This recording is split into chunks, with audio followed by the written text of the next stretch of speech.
Being a dad is the greatest thing in the world, but it's also something that has to be worked on every single day.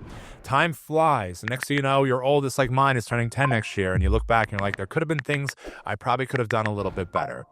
If you don't start making deposits into your love bank, into your kids every single day, time will fly. You might live with a little bit of regret, but it is something that could be fixed right now. I'm Andrew Russell, founder of Dadderup, and I'm on a mission to promote and celebrate what it means to be a dad. A lot of parents don't realize when you actually have a relationship outside of just with your partner or the children's mom, you have a relationship with the kids as well. And the relationship with the kids, it takes a lot of work. Sometimes people just wing it. More often than not, people just wing it, especially being dads. But it's just something that you do have to work at every single day. So to do anything great, you have to have a system, similar to a relationship with a partner. There's something called the love bank. So I realized that instead of just working on the love bank with a partner, whether it's a girlfriend or it's a wife or whomever you're with, as a dad, you have to work love bank wise with your kids as well and make deposits into it. So, one day I had the remarkable, crazy idea that what if there was such a thing as a love bank for a dad's relationship with their kids, whether it's one child, multiple children, step kids, foster kids, adoptive kids. It's something that you have to continually make deposits in every single day. And the more deposits you make, the more effective or the better the relationship will inevitably be and inevitably get. I actually have a psych background and, a lot of my psychology studies, there were so many things. I just love learning about people. What makes people tick? Why do people do what they do? And one of the things in, relationship counseling or couples counseling and, various things relating to, two people being together and having a more effective relationship was this cool term or concept called the love bank. So what is the love bank? It's basically just like, imagine a piggy bank, and you have deposits. Obviously, if you're with somebody, you've made enough deposits to have a relationship, and it has to come from somewhere, right? So when you're with them in the relationship every single day, ideally, whether it's, by the minute, by the hour, per day, per week, depends how much you're really diving in, leaning into that relationship, you're making deposits into that love bank. So the more deposits you make, kind of the more of a surplus of the love, if you want to call it, and the relationship improves. Both partners feel appreciated, heard, loved on, all the good stuff, right? There's all the different love languages. That's another story for another time. But the more deposits you make into this love bank, the more the relationship will improve. As you stop making deposits for whatever reason, resentment, being upset at your partner, going away on a trip, not, doing words of encouragement, where you're texting or FaceTiming, or I don't even think Skyping's a thing anymore. The less you deposit into the love bank, the more barren it becomes, right? If you just think of like the water levels going down a little bit in that love bank. And when things happen, everything happens in a relationship, and everything happens in, things happen in a relationship with your kids as well. And as things happen, which aren't on the good side, your kid loses their patience, or if you have a young child, they're not sleeping as much. Maybe a child raises their voice, or, they storm off. Whether, if they're older, they do something, they call you cringy, or they do something to embarrass you, or, whatever it is.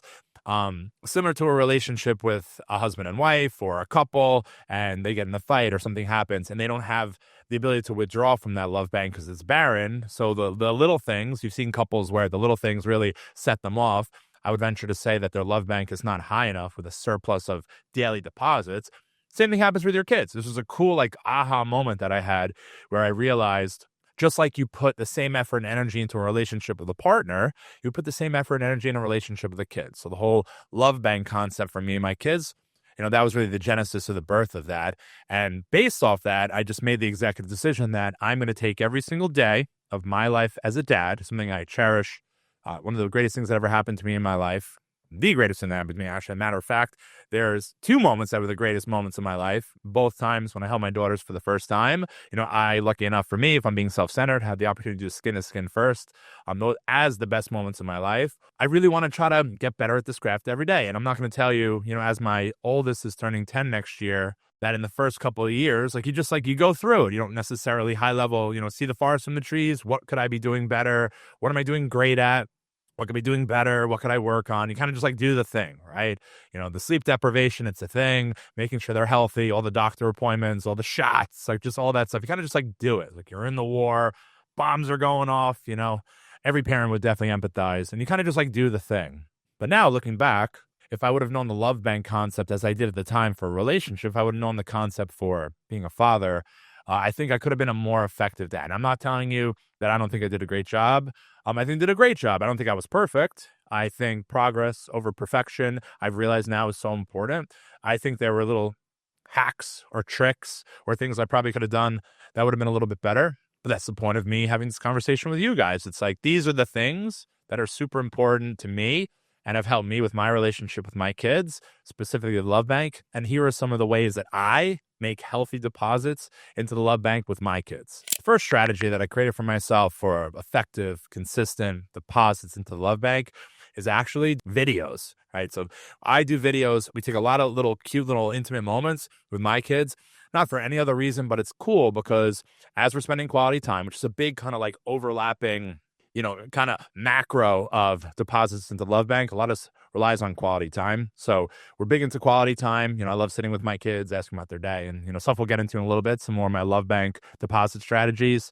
But I have found that taking videos of certain special intimate moments during those quality time moments, it just really helps being able to defer to some of these videos, reliving the moments with the kids, whether it's the soccer medal, right? Both my kids, I'm blessed, they play soccer, they're very athletic, and they actually care, and they love it. So, the moments when they're little, seeing as the years have progressed, and they go up on their little stage at the end of the soccer, season, and they get their little medals, and, it's super cool, things like that. Recently in my development, the fire truck and Santa kind of comes through.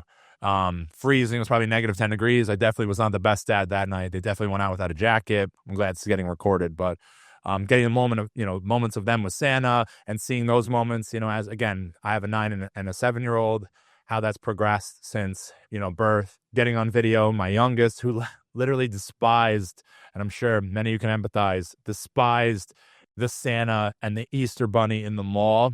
So, the older one, oh, Santa, all over Santa. Easter Bunny, same thing. The younger one, every time Santa held her, freaked out, cried, spit up all over Santa consistently each year, kind of just gave up on that. So, but it's cool to kind of relive those, some would say intimate moments, some would say horrific, because it was a little bit embarrassing at the time, at least.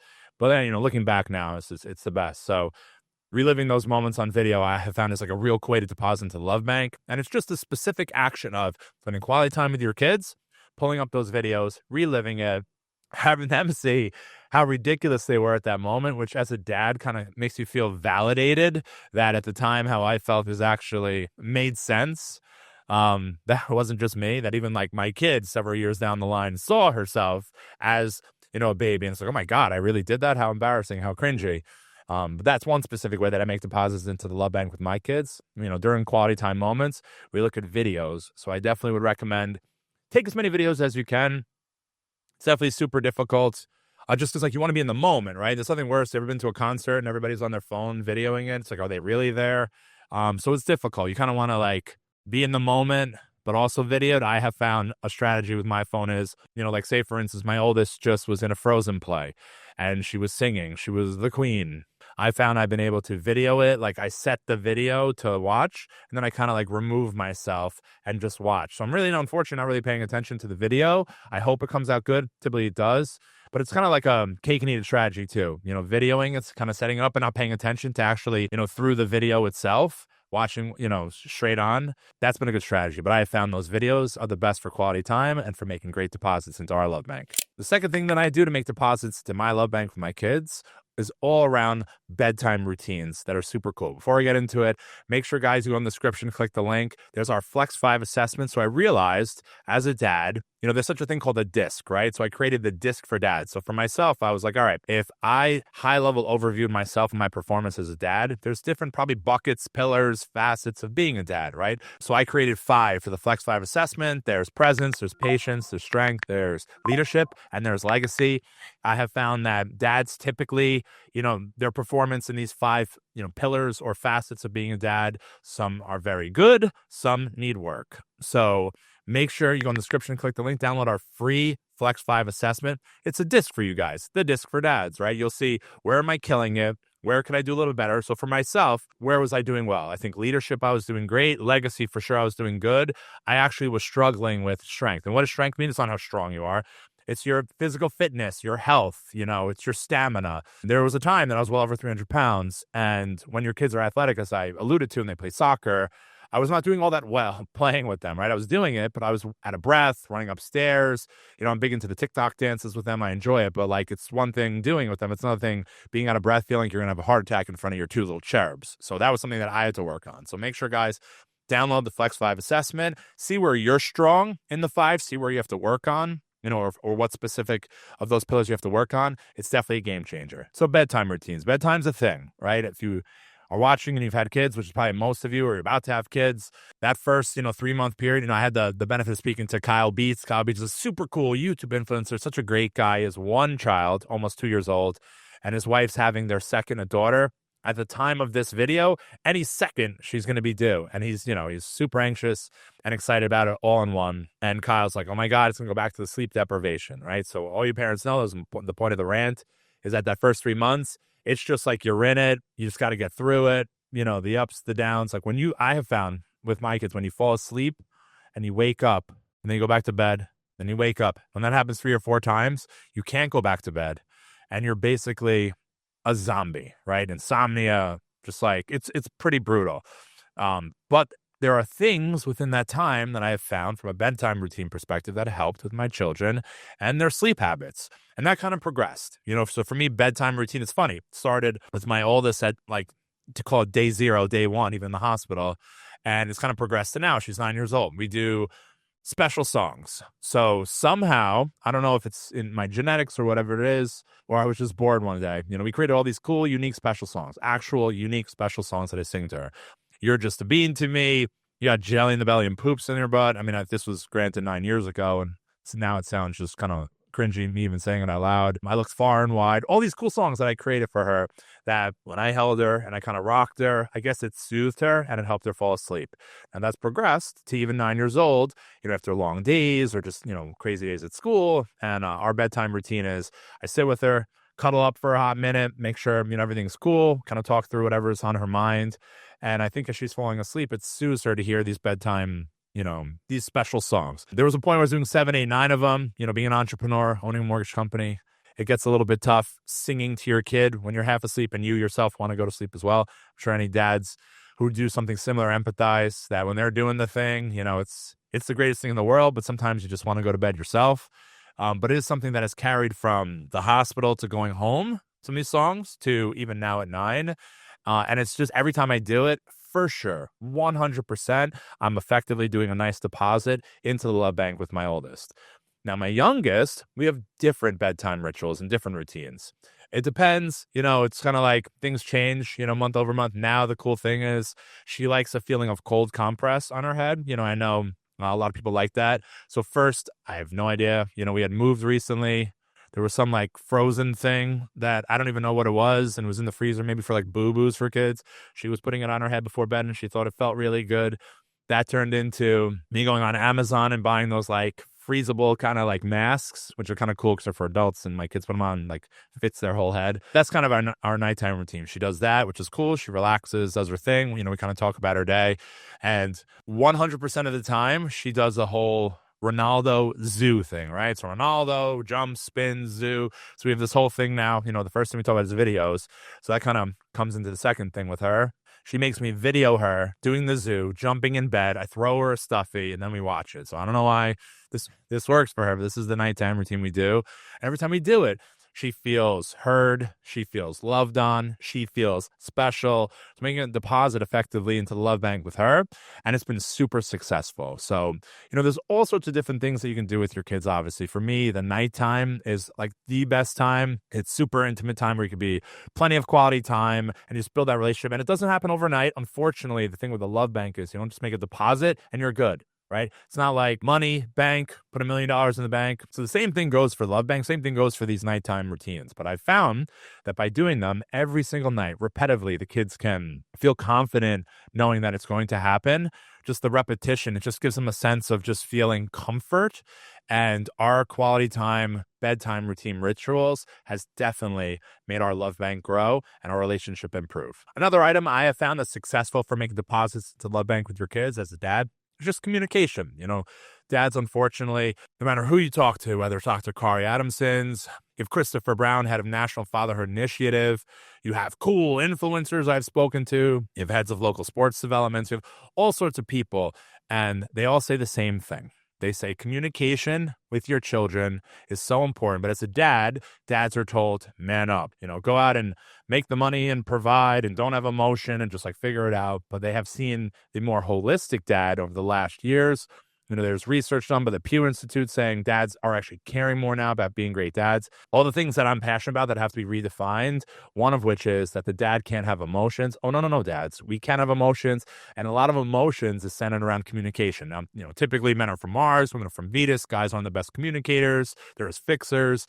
So more often than not, whether you believe that or not, I'm not saying I believe that, guys, this is something communication you have to work on with a partner, let alone a child. But I have found that I just, recently with this whole love bank thing and just trying to work on my craft, being a better father, I found my communication style needs work.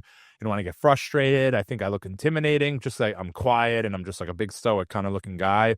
So I found to smile and take deep breaths and just start communicating more. So I've worked on my communication with my kids, and each time I do, letting them communicate. The big thing around communication that I've worked on is specifically as a takeaway is asking open-ended questions.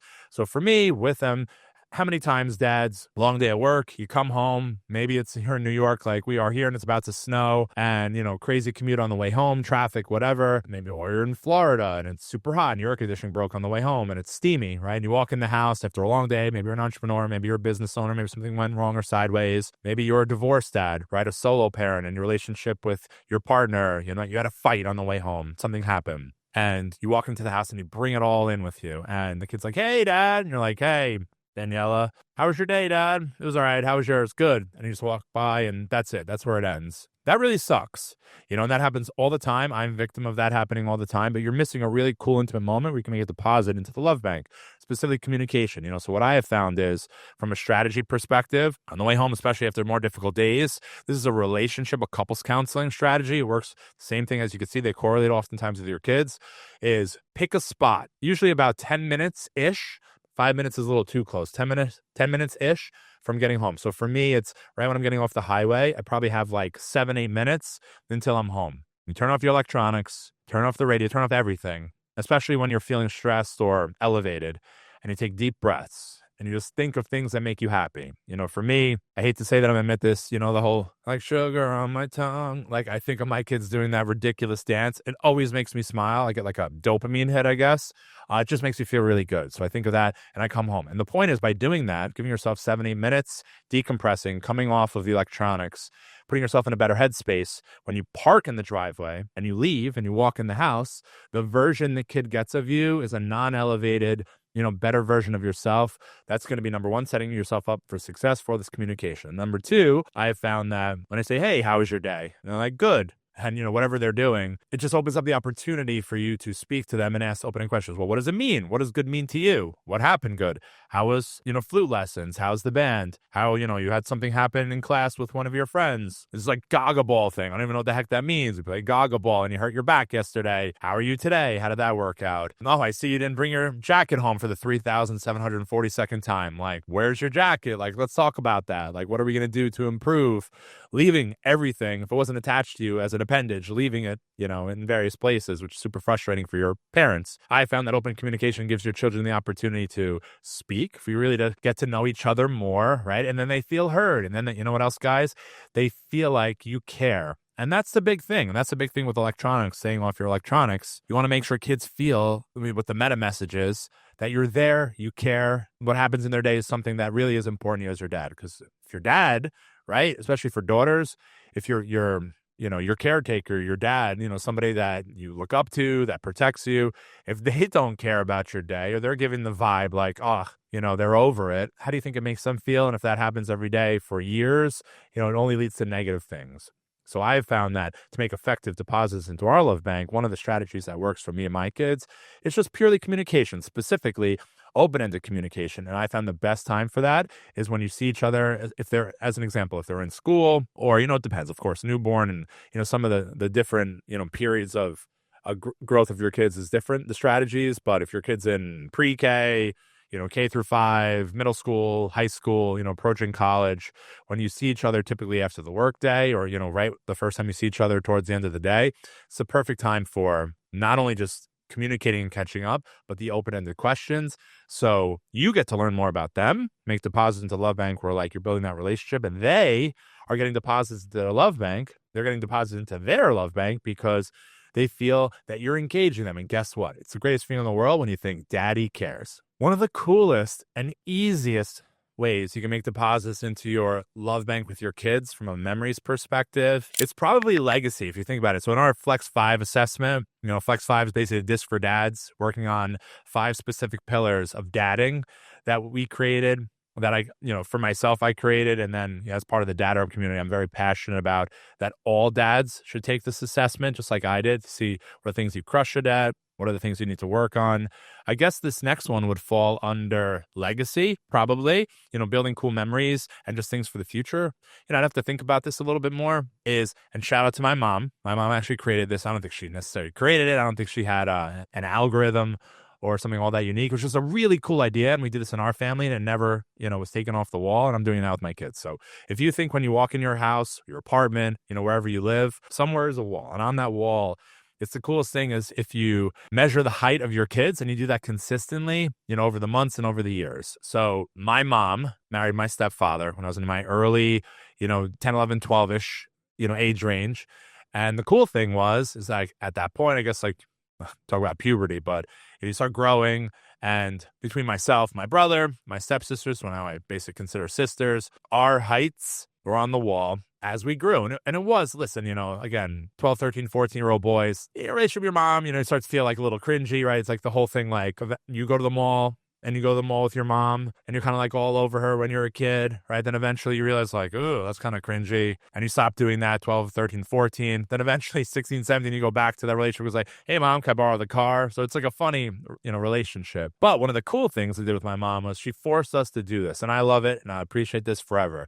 And as you get taller, right, the first time you hit 5 feet tall, it's like a big, kind of milestone. Then it's like, oh my God, I'm 5'6". Then I'm a big guy, I'm 6'3". First time you were close to 6 foot. And of course, every kid wants to be 6 foot instead of 5'11", right? God forbid. So you cheat. So you're there and you're on your toes. So I just remember it was like a super cool experience as I veered to 6 foot. And that whole thing in my mom's house is still on the wall. So I started doing that with my kids. It wasn't prompted. I just decided like, hey, it actually was subconsciously prompted. We go to Adventureland on Long Island. We go to Great Adventure. I promised them to bring them to Hershey. So I started doing it on my wall because if you know anything about rides, I'm sure if you guys bring your kids to rides, you see this like 48 inches is a thing, 52 inches is a thing. If you have 2 kids, right, and you're there, say you're a solo parent like I am at the time with them, and then you have the older and the young one, how is it fair to the young one if the older is 52 inches on a cool ride and the younger, like in the case of mine, 48, 50 inches and can't go on it? And then you're stuck. What do? Do you go on the ride and the young one has to watch, which is brutal, which is so brutal? Or it's the older one, it suffer for them. They can't go on because the younger one's not tall enough. So I was like, you know what? Just reminded me of that whole thing that I did with my mom. So this is something that we started doing. So to make deposits into our Love Bank every single month, we measure them. So it's cool. It's like the young one, Gabby. It's like, hey, Gabby, you're getting closer to 52 inches. We're late on our measurement. I think I'm supposed to measure them now, actually tonight. Are you close to 52 inches? Because when you are, we can go to Hershey and we'll all be able to go on the rides together. So it's not like you watching your older sister go on the rides and we're like, ha ha. So that was a cool thing. So we actually just instituted this as well. And there's cool things you can actually buy. It's really easy to do. So just pick a wall in your house. This is what I did. Pick the wall. It's in the kitchen, but a little bit off. And they get to pick the color of the pen. So we have like one of those like rainbow pens with 8,000 colors. Every time it's just cool little things to make them exciting. And I have girls, I'm sure with, little bros, little dudes, you could do different things, different colors, different things, markers, strategies, sport teams. There's different little things. And that's what for you guys to figure out. For my kids in our family, it's, they're big into the pinks and the purples and whatever. So we have a multicolored pen. So for the month of the moment, They on the pen, they get to pick what color they want to do. And then they on the wall, I will over their head, measure them as they're getting taller. And it's cool. It's just something we do. It's just like another quality time-ish type moment. And it's something that they look forward to. So every single month we measure them. And by doing that, I'm making deposits into the love bank. And they just feel like as a family that we're a cohesive unit. And, listen, if you know anything about sisters, always fighting, right? One minute they're best friends. Another minute they say things now at 9 and 7 that I could imagine saying to my sisters at 19 and 17. This is just a moment they both look forward to, kind of brings us all together as a family. And it's just a great tradition, but it's without a doubt an amazing way to deposit into the love bank for your kids. Now, I could talk forever about strategies on love bank stuff with kids just because, I'm a little bit wild. I like cool things with my kids. I had a really good 20s decade. I had a lot of fun. I only say that because now I kind of bring that same zest for fun and wild and surprising and stuff to my kids, which is cool. Which leads to the last one that I'll talk about for love bank deposits, which is always having something to look forward to and surprises, kind of like all within one. Now, I don't know why I love surprises. I love surprising people that I love.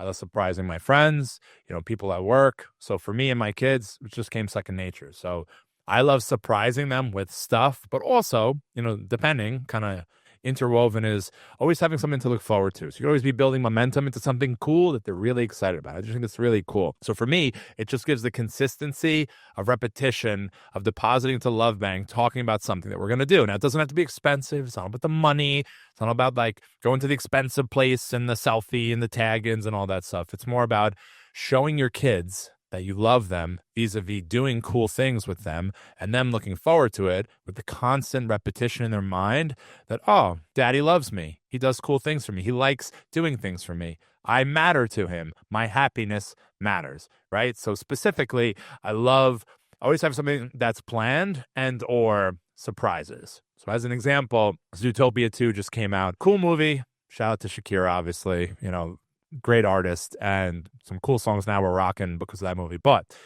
it came out and they didn't even realize, I think it came out the night before Thanksgiving. They didn't even realize that it came out that night. So, they came over after school, babysitter dropped them off, and I didn't tell them what we're going to do. I'm like, guys, they're like, what? I'm like, got a surprise for you. They're like, what are we doing? Are you giving us Robux? Because life's really revolving nowadays about Robux. Revolving around them. And I said, no, I have a cool surprise. It's about 4:30 right now. Do your thing. We're watching a little TV. One had a little bit of homework. And at 6 o'clock is a surprise. Like, oh, who's coming over? Is it, Ashley? Is it Kaylee? Their cousins? Or, what's happening? It's a little early for Santa. I said, no, 6 o'clock. So I messed with them a little bit. And I played the game. Oh my God, we did a countdown. It drove my youngest crazy, almost to the point she almost had a tantrum and ruined the surprise. Shout out to dads that have patience as one of the pillars in the Flex 5.